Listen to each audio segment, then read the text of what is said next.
పిల్లల్ని కొట్టి 10-25 రూపాయలు లాక్కొని హాస్టల్లో వాళ్ళని డబ్బులు తీసుకున్నారని చెప్పారు. అదే రోజు మళ్ళీ పోలీస్ కంప్లైంట్ చేస్తే పిల్లల్ని తిరిగి కొట్టారని ఉంది నా దృష్టికి. అలాగే ఈ నెల 2వ తేదీన దారి కాచి ఒక వ్యక్తిని కత్తితోటి బెదిరించి ఒక బంగారు గొలుసు జేబులో లాక్కొని వెళ్ళిపోయారు.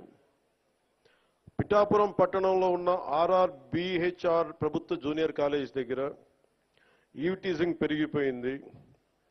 బైక్స్ మీద రౌండ్స్ కొడుతూ అమ్మాయిల్ని ఇబ్బంది పెడుతూ వేధిస్తున్నారు. ఈ విషయాన్ని ప్రిన్సిపల్ శ్రీ కేశవరావు గారు 3 నెలల క్రితమే పోలీస్ స్టేషన్కి వెళ్ళి తమ కాలేజీ మొదలయ్యే సమయంలో పోలీసు ఉంచితే అమ్మాయిలకు భయం ఉండదని చెప్తా ఉన్నారు. ఈ కాలేజ్ దగ్గరే కాదు, పట్టణంలో ఉన్న ప్రైవేట్ కాలేజీల దగ్గర, బస్ స్టాండ్ దగ్గర ఈవ్టీజింగ్ పెరిగింది. రాత్రి వేళ రోడ్ల మీద బైక్ విన్యాసాలు చేసే వాళ్ళతో ప్రజలు ఇబ్బంది పడతా ఉన్నారు. ఇలాంటివన్నీ చాలా ఉన్నాయి. సెటిల్మెంట్లు పోలీస్ స్టేషన్లో కాకుండా, లాయర్స్ కాకుండా కొంచెం దయచేసి అందరూ మనస్ఫూర్తిగా దృష్టి పెట్టండి దీని మీద. అంటే ఎందుకు చెప్తున్నాను ఈ మాట అంటే, నేను తిరుపతి సంఘటన జరిగింది. అక్కడున్న పోలీస్ శాఖ గనక నిజంగా అక్కడున్న DSP గారు గనక సవ్యంగా బాధ్యత నిర్వర్తించుంటే, బాధ్యత అప్పచెప్పిన SP గారు ట్రాన్స్ఫర్ అయ్యేవాళ్ళు కాదు. నాకు ఇది చాలా బాధ కలిగించింది. అందుకని పిఠాపురంలో నేను ఎవరిని కూడా, మీరు అడగండి కలెక్టర్ గారిని కానీ SP గారిని కానీ, నేను ఎవరిని రికమెండ్ చేయలే. నేనేం చెప్పానంటే, నేను ఎవరిని వెండేట ప్రభుత్వం, మీరు గత ప్రభుత్వంలో మీరు పనిచేసి ఉండొచ్చు, నాకు తెలియదు, నేను అన్ని మర్చిపోతున్నా, గతం అంతా మర్చిపోతున్నా. ఇప్పుడు ఫ్రెష్గా ప్రారంభిద్దాం. నేను మిమ్మల్ని జడ్జ్ చేయను. నాకు ఇవ్వాల్సిందల్లా సుపరిపాలన ఇవ్వండి. తన్నా మనా అని భేదం లేకుండా అందరికీ సమాన న్యాయం చేయమని అంటే, అది జరగకపోతే మటుకు మళ్ళీ నా అలాంటి వాడు వచ్చి రోడ్ల మీద తిరిగితే ఎవరికి నిద్రాహారాలు ఉండవు. అక్కడ దాకా తీసుకెళ్ళదు. ఎందుకంటే నేను ఒక రౌడీ మూకను ఎదుర్కోవడానికి, గుండాల మూకను ఎదుర్కోవడానికి నేను మొదటి తరం రాజకీయ నాయకుడిని. నేను మొదటి తరం రాజకీయ నాయకుడిని. మా నాన్న ముఖ్యమంత్రి కాదు, మా నాన్న కానిస్టేబులే. నాకు 10 మంది తెలియదు. ఈ వేదిక పైన ఉన్న పెద్ద అధికారులు IASలు అంటే నాకు భయం వేస్తుంది. నాకు పెద్దది, ఇంకా నేను చిన్న ఉద్యోగ కొడుకుని కదా. మా నాన్న ఏం చెప్పాడు, చిన్నప్పుడు వచ్చారు, దొరగారు వచ్చారు, ఇంట్లో నుంచి భోజనం పంపించాలని చెప్పాడు. మాకు ఐజీలు అంటే దొరగారు మా ఇళ్లలో. ఈ రోజుకి ఇన్ని కోట్లాది మంది నన్ను గుండెల్లో పెట్టుకున్నా, కేంద్ర స్థాయిలో నాకు పరిచయాలున్నా, నాకెప్పుడు అధికారులు పెద్దవాళ్ళే. నాకు లోపల అంత గౌరవం ఉంటుంది నాకు. కానీ గౌరవం నిలబెట్టుకోవాల్సిన అవసరం కూడా అధికారుల మీద ఉంది. ఎందుకంటే నేను ప్రజల కోసం పనిచేస్తాను. అందుకని ఈ బాధ్యతని అందరూ చేయాలి. ఎందుకంటే నేను ఈవ్టీజింగ్ అనేది నాకు చాలా చిరాకు. నిస్సహాయ స్థితిలో ఉన్న ఆడపిల్లల్ని వేధించడం అనేది మగతనం కాదు. అది మీరు మగతనం కావాలంటే జిమ్నాస్టిక్స్కి వెళ్ళండి. మీరు మగతనం ప్రూవ్ చేయాలంటే దేశం కోసం ఒళ్ళుంచి ఆర్మీలో జాయిన్ అవ్వండి. ఆడపిల్లల్ని ఏడిపించి అది మగతనం అంటే తొక్కి నారత్తిస్తాం, పిచ్చ వేషాలు వేస్తాం. ఎందుకంటే ప్రతి ఇంట్లో ఆడపిల్లలు ఉన్నారు. తల్లి లేకుండా మనుగడ లేదు సృష్టిలో.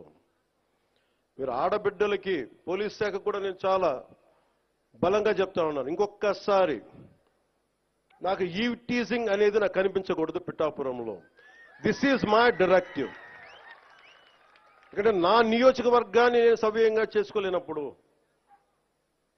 నా నియోజకవర్గాన్ని నేను సరిగ్గా కాపాడుకోలేను, నా డిప్యూటీ ముఖ్యమంత్రి పదవి దేనికి, అధికారులు ఉండడం దేనికి? నేను చాలా స్పష్టంగా ఉన్నాను ఈ విషయంలో. వీళ్ళను కొడితే క్రిమినల్స్కి కాస్ట్ లేదు, గుర్తుపెట్టుకోండి. తప్పులు చేసి కులాల వెనక దాక్కుంటే బయటికి తీసుకొస్తాం, గుర్తుపెట్టుకో. కులాల వెనక దాక్కోకండి. వాళ్ళు క్రిమినల్స్కి కులం లేదు, ప్రజాప్రతినిధులకి కులం లేదు.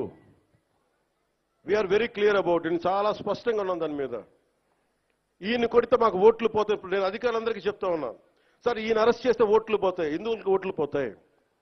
ఎవరు వెనకేసుకొస్తారు వీళ్ళని? నేనైతే వెనకేసుకురాను, మా కూటమిలో ఉన్న నాయకులు ఎవరు వెనకేసుకురారు. ఒకళ్ళు వెనకేసుకొస్తే సరిదిద్దుతాం. అంతేకాని నిస్సహాయంగా పవన్ కళ్యాణ్ బిడ్డలు బాగానే ఉంటారు, వాళ్ళు నాన్న రక్షించుకోగలరు. ఒక సగటు మనిషి, సగటు క్లర్క్, సగటు క్లాస్ 4 ఎంప్లాయ్, వాళ్ళని కదా సంరక్షించాల్సింది మనం. విఐపి ట్రీట్మెంట్ ఆగాలి ఇక్కడ, సగటు కామన్ మ్యాన్ ట్రీట్మెంట్ పెరగాలి. అది తిరుమలలో కావచ్చు, సగటు జీవితంలో కావచ్చు.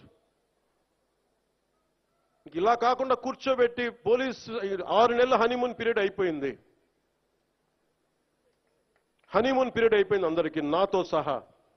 నాకు కూడా ఇంక లెర్నింగ్ కూర్చోబెట్టి రివ్యూస్ అని వదిలేశాను. నేను నుంచో చోట రివ్యూ చేస్తాను, అవసరమైన చోట నిలబడతాం, కానీ రాష్ట్రం అంతా తిరుగుతాం, మన పిఠాపురంతో మొదలు పెట్టుకొని.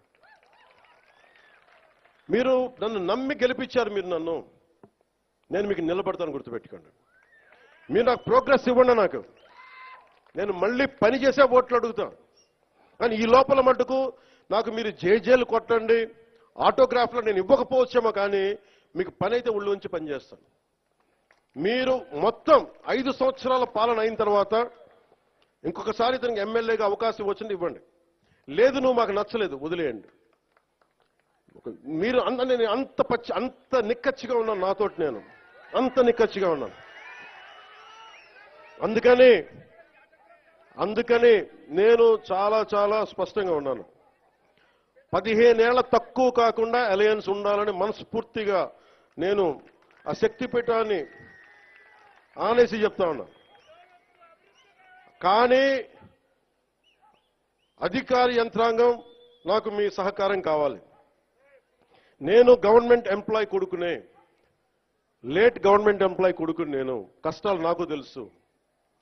జీతాలు రాకపోతే స్కూల్లో నుంచి బయటికి పంపించేసిన సంఘటనలు కూడా ఉన్నాయి, నాకు అవి తెలుసు. నాకు కరెక్ట్గా కూర్చోబెట్టి 1వ తారీఖు జీతాలు రావు, 7కో 8కో వస్తే స్కూల్ నుంచి పంపించేసేవాళ్ళు నన్ను. అవి కూడా చాలా సందర్భాలు జరిగినాయి. నా కష్టాలు తెలియదని చెప్పకండి ఎవరు, నా కష్టాలు తెలుసు. అందుకే నిన్న ఎందుకు తగ్గి మాట్లాడతానంటే కష్టాలు తెలిసిన వాడిని కాబట్టి. నాకు అధికారం అలంకారం కాదు, అధికారం బాధ్యత నాకు. కానీ నాకు పిఠాపురం బాగుండాలి, నేను చాలా చాలా స్పష్టంగా ఉన్నాను. లా అండ్ ఆర్డర్ కనుక ఎవరన్నా సరే ఇష్టరాజ్యంగా, ఎవరన్నా సరే ఇష్టం వచ్చినట్టు చేస్తే తొక్కి నారత్తిస్తాను ఒక్కొక్కరికి. మా ఇష్టం కుదరదట్లా.